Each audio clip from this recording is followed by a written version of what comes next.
श्री गणेशाय नमः। हे अरूपाव्यया पूर्णब्रह्मा पंढरीराया, सज्जनाच्या विसाविया मजला परते लोटू नको। देवा हा दास गणू नको परक्याचा आता म्हणू, माझ्या पातकाचा नको आणू विचार चित्ती नारायणा। माझ्या करे न झाले पुण्य हे ठाऊके मज लागून, फार काय तुला वदन दावण्या मी योग्य नसे।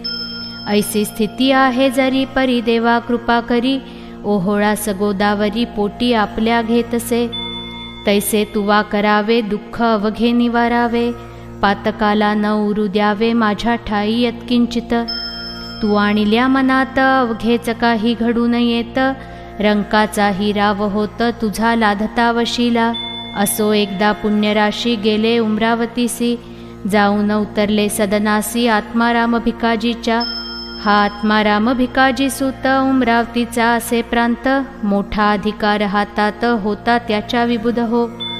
कायस्त प्रभू याची जात हा संतांचा प्रेमी अमित, सदाचार संपन्न गृहस्थ गृहस्थाश्रमी वर्ततसे। त्याच्या घरी समर्थ गेले ते त्याने सांग पूजिले, मंगल स्नान घातले उष्णोदकाने गजानना।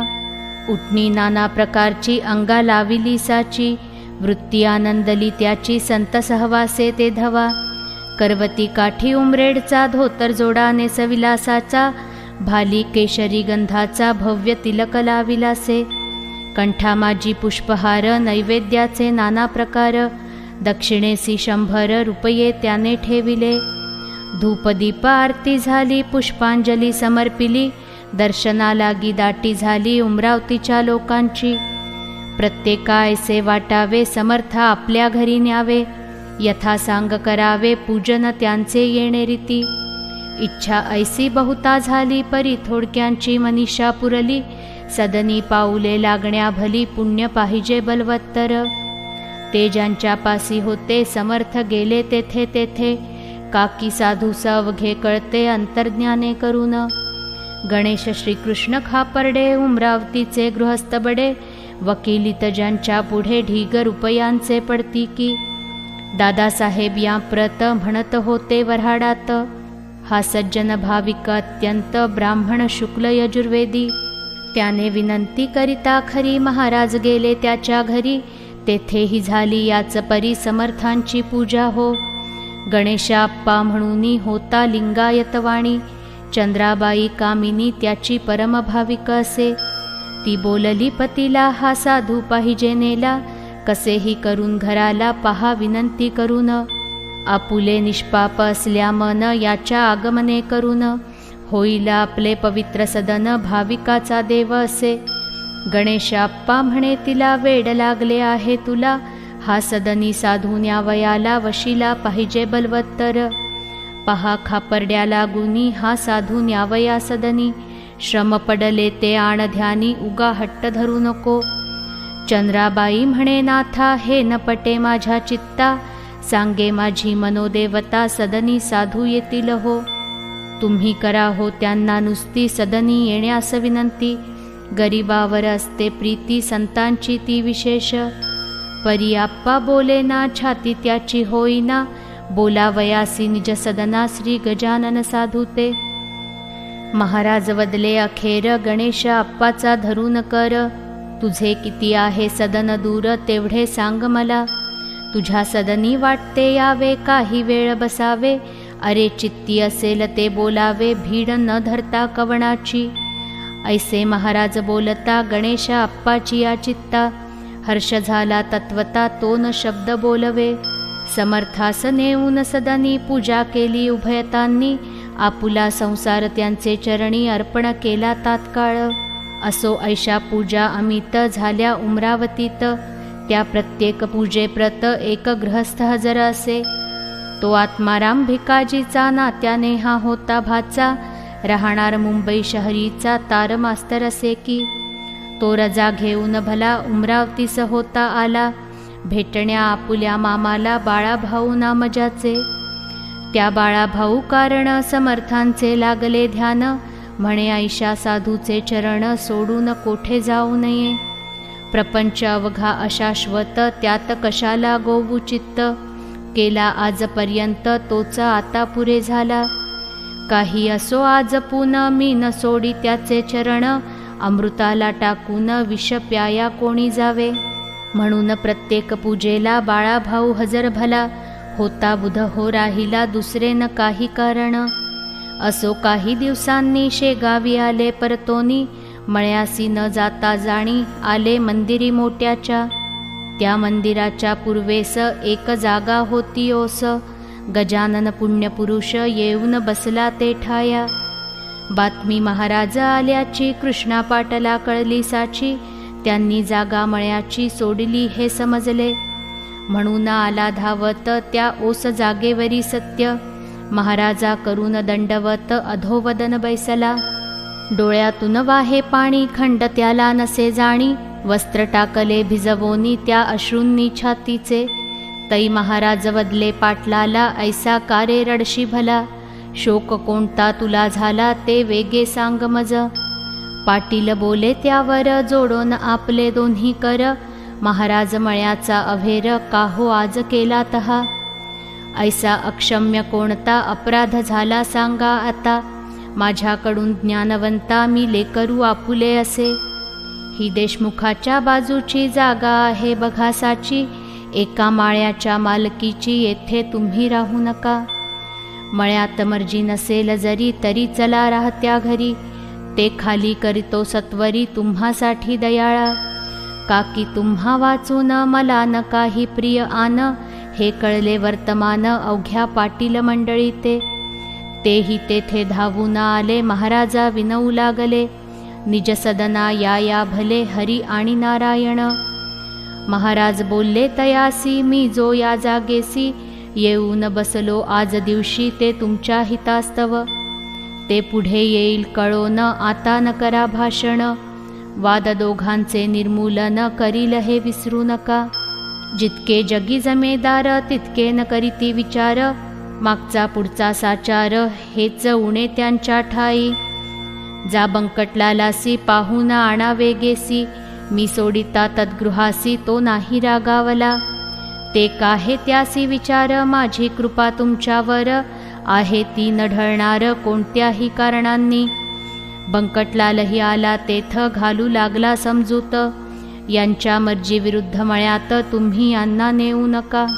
माझ्या घरून जेव्हा आले तेव्हा सांगा मी काय केले, आपण आहोत त्यांची बाळे ते सारखे अवघ्यांना. सखाराम आसोलकार आहे मनाचा उदार, तो जागा देण्यास इन्कार करणार नाही वाटते. सखाराम देईल जागा पुढचे करू आपण बघा, म्हणजे अवघ्यास यात भागा घेता येईल सहजची.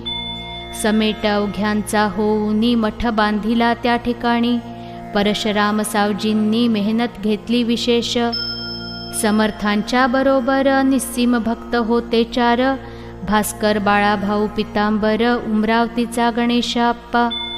रामचंद्र गुरव त्याच परी राहत होता बरोबरी, हे 5 पांडव श्रीहरी गजानन शोभू लागले. वृत्ती बाळाभाऊची अतिविरक्त झाली साची, परवान त्याने नौकरीची केली यत्किंचिता आपुल्या. पत्रे येती वरच्यावरी बाळाभाऊस येण्या घरी, परिपरिणामांतरी काहीच त्याच्या होईना. भास्कर म्हणे गुरुराया हा सोकला पेढे खाया, म्हणून ना इच्छी जाया आपल्यापासून कोणीकडे. तुम्ही द्यावा या ते मार, म्हणजे हा जवळ करील घर. रत्न 14वे पाहिल्या बिगर, हा येथून हलणे नसे. लकडी वाचून माकड पहान होई कधी धड, मोठमोठाले ते पहाड भिऊ लागती वज्राला. एकदा बळेच घालवून दिले बाळाभाऊ कारण, परी तो आला परतून राजीनामा देवोनिया. बाळाभाऊ शेगावासी येता भास्कर बोलला त्यासी, कारे आम्हा त्रास देसी येथे येऊन वरच्यावर.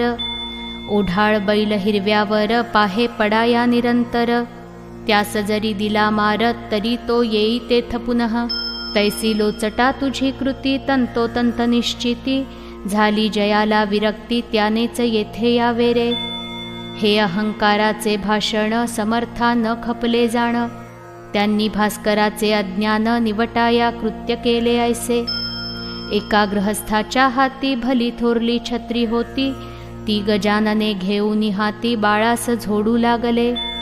मारता मारता मोडली बुध हो छत्री भली, मग एक मोठी घेतली भरी व काठी वेळूची. तिने मारणे सुरू केले ते पाहता लोक भ्याले, काही काही पळून गेले सोडून त्या मठाला. परी बाळा भाऊ तसाच पडला समर्थांच्या पुढे भला, कैक म्हणती असेल मेला तो या अशा माराने. भास्करही झाला चिंतातुर बाळा भाऊचा पाहून मार, परी समर्थांच्या समोर बोलण्या छाती होईना. तीही काठी मोडली खरी बाळा भाऊच्या पाठीवरी, मग कंटाळून अखेरी तुडवू लागले तयाला. जैसा का तो कुंभार माती तुडवितो साचार, तैसाच केला प्रकार महाराजांनी तुडविण्याचा. मठी हा प्रकार चालला शिष्य समुदाय पळत सुटला, कोणी गेले बोलावण्याला त्यांच्या आवडीच्या मंडळीस. बंकटलाल कृष्णाजी धावून आले मठामाजी, समर्थ हात धरण्या राजी कोणी तयार होईना. बंकटलाल म्हणे भीत भीत समर्थ हा आपुला भक्त, पुरे झाले या प्रत आता ऐसे तुडविणे. ऐसे ऐकता भाषण समर्थ वदले हसून, हे असंबद्ध भाषण का करिता कळेना. मीन बाळासी मारिले नाही त्यासी तुडविले, निरखून पहा चांगले म्हणजे येईल कळोनी. महाराज म्हणाले बाळासी उठ वत्सा वेगेसी, या आलेल्या मंडळीसी अंग तुझे दाखीव. ऐसी आज्ञा होता भला बाळा भाऊ उठून बसला, लोक त्याच्या अंगाला पाहू लागले निरखून. तो वळाचे नाव नाही कोठेही न लागले काही, तो पहिल्या परीच होता पाही निमग्न आपुल्या आनंदात. त्या योगे भास्कराला बाळा भाऊचा अधिकार कळला, मग तोही ना पुन्हा बोलला वेडे वाकुडे बाळासी. सोने कसासी उतरते तेव्हाच त्याची किंमत कळते, आश्चर्य झाले समजता ते तो प्रकार पाहून. सुकलाल नामे आगरवाला होता बाळापुराला, श्रोते त्याच्या आगराला गाय एकद्वाड होती. तिने गावात फिरावे मुला माणसा तुडवावे, सशक्तासी हुंदडावे शिंगाने किया पुल्या. वाटेल त्याच्या दुकानात गायीने शिरावे अवचित, धान्याची टोपल्यात तोंड आपुले खुपसावे. वाटेल तितुके यथेच्छ खावे राहिलेले नासावे, तेला तुपाचे लवंडावे पिंप अंगाच्या धक्क्याने. घरी बांधून ठेविता चऱ्हाटे तोडी हा हा म्हणता, साखळीसी आणली लघुता बांधता त्या गायीने. ती गाय नोव्हे वाघीण बाळापुरा कारण, लोक गेले कंटाळून त्रास सोसिता तियेचा. गाभण मुळीच होईना कास कधीच धरेना, कोंडून ठेविता राहीना घरा माझी कोठेही. लोक म्हणती सुकलालाला दे या खाटकास गाईला, किंवा मारून टाकतीला तूच गोळी घालून. सुकलाल म्हणे लोकांसी तुम्हीच मारून टाकातीसी, वाटेल त्या प्रयत्नासी करून या विबुध हो. एका पठाणाने तिला मारण्याचा यत्न केला, गोळी भरून बंदुकीला टपून बैसला होता हो. ते कसे काय कोण जाणे कळले गायी कारणे, तिने येऊन शिंगाने पठाण पाडीला अवताणा. मी परगावा नेऊन दिली होती सोडून, परी ती आली परतून त्याला सांगा काय करू. ऐसे ऐकता लोक म्हणती आता याला एक युक्ती, गोविंद बुवाचा घोडा म्हणती समर्थाने गरीब केला. तूही या गाईला घेऊन जा शेगावाला, अर्पण करी समर्थाला म्हणजे अवघे संपले. साधूस गाय दिल्याचे पुण्य तुला लाभेल साचे, आणि संकटा आमुचे टळेल बापा त्या योगे. ते अवघ्या समानवले गाय नेण्याचे ठरविले, तिला धरण्यासाठी केले यत्न नाना परीचे. एकही यत्न नाही फळला शेवटी एक्या पटांगणाला, हरळ कुंद्याचा ढीग केला सरकी ठेवली शेजारी. ती खाया लागून गाया आली धावून, ती येता फास टाकून धरिली 10-20 जणांनी. साखळदंडाने बांधून पुरी गाय घातली गाडीवरी, आणिली शेगावा भितरी गजाननासी द्यावया. जवळ शेगाव जसे जसे येऊ लागले तसे तसे, स्वभावात पडलासे त्या गायीच्या पालट. समर्थांपुढे येता क्षणी गाय झाली दीनवाणी, तिने लोचनी आणून पाणी पाहिले त्या पुण्यपुरुषा. महाराज म्हणाले अवघ्यांना, हा काय तुमचा मूर्खपणा, गायीचा इशा यातना देणे काही बरे नव्हे. चारी पाय बांधलेत, गळा साखळदंड लाविलेत, शिंगाची ही तीच गत केली चऱ्हाटे काथ्याच्या. ऐसा मोठा बंदोबस्त शोभतसे वाघिणी प्रत, ही गाय बिचारी साक्षात तिला न ऐसे करणे बरे. अरे खुळ्यांनो, ही गाय अवघ्या जगाची आहे माय, तिला बांधिले हाय हाय केवढा कठीण प्रसंग आला. तिला आताच करा मुक्त, ती न हुंदाडी कोणाप्रत, परी लावण्या तिला हात छाती कोणाची होईना. जो तो पाहून मागे सरे, तेथ समर्थ आले त्वरे, आपुल्या त्या पुनीत करे, बंधने तोडिली धेनूची. बंधने अवघी तुटता भली, गाय गाडीच्या खाली आली, पुढले पाय टेकिती झाली, समर्था वंदन करावया. खाली घालून या मान, प्रदक्षिणा त्या केल्या तिनं, समर्थांचे दिव्य चरण चाटू लागली जिभेने. ऐसा प्रकार तेथे झाला तो अवघ्यांनी पाहिला, समर्थांच्या प्रभावाला शेषही वर्णू शकेना. समर्थ म्हणाले धेनूस, बाई कोणा न द्यावा त्रास, तू या सोडून मठास कोठेही जाऊ नको. ऐसा घडता प्रकार अवघ्यांनी केला जय जयकार, उच्च स्वराने त्रिवार समर्थांच्या नावाचा. बाळापूरची मंडळी बाळापुरा निघून गेली, गाय तेथेच राहिली शेगावासी मठामध्ये. त्या दिवसापासून ठावे न तिला चऱ्हाट जाण, सुज्ञ धेनूचे अवघे गुण तिच्या ठाई पातले. अजून त्या शेगावाते तिची संतती नांदते, जे काही वदती ब्रह्मवेत्ते तेच येते घडोन. असो एक कारंजाचा लक्ष्मण घुडे नावाचा, विप्रवाजसनीय शाखेचा धनकनक संपन्न असे. त्यासी रोग झाला पोटात, उपाय केले अत्यंत, परी न आला गुण किंचित, खर्च सारा व्यर्थ गेला. त्याने समर्थांची कीर्ती कर्णोपकरणी ऐकिली होती, म्हणून सहपरिवारे सत्वरगती आला शेगावा कारणे. रोगव्यथेने चालवेना श्रोते तया लक्ष्मणा, दोघा तिघांनी उचलून जाणा आणिले त्या मठात. करण्या नुसता नमस्कार असमर्थ होते शरीर, त्याच्या कुटुंबाने पदर समर्थांपुढे पसरिला. आणि म्हणाली दयाघना मी आपली धर्मकन्या, माझ्या पतीच्या यातना हरण कराव्या आपण. अमृताचे दर्शन होता का यावे मरण, माझ्या कुंकवा लागून टिकवा हीच विनंती. त्यावेळी समर्थस्वारी आंबा खात होती खरी, तोच फेकिला अंगावरी त्या लक्ष्मणकांतेच्या. जा देहापती सखाया व्याधी त्याची बरी व्हाया, तू शोभसी त्यास जाया पतिभक्तिपरायण. यापुढे न काही वदले चिलीम ओढू लागले, श्री गजानन स्वामी भले आपुल्या मठात शेगावी. भास्कर म्हणे अहो बाई आता न बसा ये ठाई, आपल्या पती सलवलाही घेऊन जा कारंजाते. प्रसाद आंब्याचा जो का तुला समर्थ करे प्राप्त झाला, तोच घाली खावयाला आपुल्या पती कारणे. याने तुझे होईल काम गुण येईल अत्युत्तम, लक्ष्मणासी आराम होईल आंबा खाताच.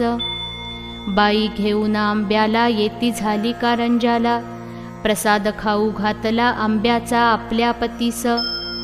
निजगृही जोडपे आले आप्त पुसू लागले, शेगावात काय घडले ते सांगावे साकल्ये. बाईने अवघे वर्तमान कळविले लोकां लागून, आंब्याचा तो प्रसाद म्हणून दिला समर्थे मजलागी. आणि आज्ञा केली वरी खाऊ घाला अत्यादरी, आंबा प्रसाद निज करी आपुल्या त्या पतीला. त्याप्रमाणे मीही केले आज सकाळी खाऊ घातले, हे वैद्यांनी जई ऐकिले तई त्या वाटले वाईट. अहो बाई तुम्ही काय केले तहे हाय हाय, आंबा हेच कुपथ्य होय या पोटातील रोगाला. माधव निदानी हेच कथिले सुश्रुतांनीही वर्णिले, निघंटाने कथन केले शारंगधर म्हणे ऐसेच. तुम्ही तो प्रसाद दिलेला पाहिजे होता भक्षण केला, पत्नीचे पुण्यपतीला उपयोगी पडत असे. ऐसे वैद्य बोलले आप्त अवघे घाबरले, जे ते टोचू लागले लक्ष्मणाच्या पतीस. परी झाले अघटित लक्ष्मणाचे पोट सत्य, रेच होऊन अकस्मात मऊ होऊन गेले हो. शौचा वाटे व्याधी गेली, हळूहळू शक्ती आली, पहिल्या परीच होती झाली प्रकृती लक्ष्मणाची. निसर्गाच्या बाहेरी वैद्यशास्त्र काही न करी, तेथे उपयोगी पडे खरी कृपा देवसंतांची. लक्ष्मण बरा झाल्यावर आला शेगावी सत्वर, म्हणे महाराजा माझे घर पाय लावून पवित्र करा. मी आलो त्याचसाठी चला कारंजास ज्ञान जेठी, मला न करा हिंपुटी नाही ऐसे म्हणू नका. आग्रह त्याचा विशेष पडला, महाराज गेले कारंजाला, ते धवा होते संगतीला शंकर भाऊ पितांबर. घरी नेऊन पूजा केली, दक्षिणा ती निवेदिली, अवघी संपत्ती आपुली आहे मी कोण देणार. परी एका ताटात काही रुपये ठेविले सत्य, महाराज बघून त्या प्रत ऐशा रीती बोलले. म्हणसी माझे काही न उरले, मग हे रुपये कोठून आणिले. लक्ष्मणा ऐसे चाळे दांभिकपणाचे करू नको, मला दिले तू आपले घर, आता उघडी अवघी दार. फेकून देई रस्त्यावर अवघी कुलपे ये धवा. लक्ष्मण काही न बोलला, मौन धरून बैसला, परी समर्थे आग्रह धरिला, खजिन्याचे दार उघडी. भीत भीत मोकळे द्वार केले त्याने अखेर, खजिन्याच्या उमऱ्यावर स्वतः जाऊन बैसला. आणि म्हणाला महाराज यावे, वाटेल ते घेऊन जावे. ऐसे बोलला जरी बरवे, परी अन्य भाव अंतरीचा. हे त्याचे दांभिकपण समर्था आले कळोन, बहुरूप्याचे राजेपण कोठून टिके बाजारी. जैसे कडू वृंदावन वरून पाहता दिसे छान, परी अंतरी कडवटपण पूर्ण त्याच्या भरले असे. सोडून त्याच्या घरासी उपासी निघाले पुण्यरासी. दांभिकाच्या सदनासी संत न होती तृप्त कदा, तेथे त्याच्या घराची वा धन दौलतीची गरज समर्था नवतीसाची. ते वैराग्याचे सागर. परी तो जे काही बोलला त्याचा सत्यपणा पाहिला, खोटेपणाचा राग आला म्हणून गेले उठोन. जाता जाता बोलले माझे माझे म्हणसी भले, भोग आता त्याची फळे माझा उपाय यात नसे. मी कृपा करावया आलो होतो या ठाया, याही पेक्षा दुप्पट द्याया परी तेन तुझ्या प्रारब्धी. तेच पुढे झाले सत्य, एका 6 महिन्यात अवघी लक्ष्मी झाली फस्त, त्या भिक्षेची वेळ आली. म्हणून श्रोते परमार्थात खोटेपणा न खपे किंचित, याचसाठी हे चरित समर्थे घडून आणिले. श्री गजानन चिंतामणी त्या गारकाय शोभाणी, वासुवर्णा लागुनी भूषवावे काय कथिलाने. स्वस्ति श्रीदासगणु विरचित श्री गजानन विजय नामे ग्रंथ, सदा भाविक परिसोत निज कल्याण भावया. शुभं भवतु. श्री हरिहरार्पणमस्तु. इति 10मोऽध्यायः समाप्तः.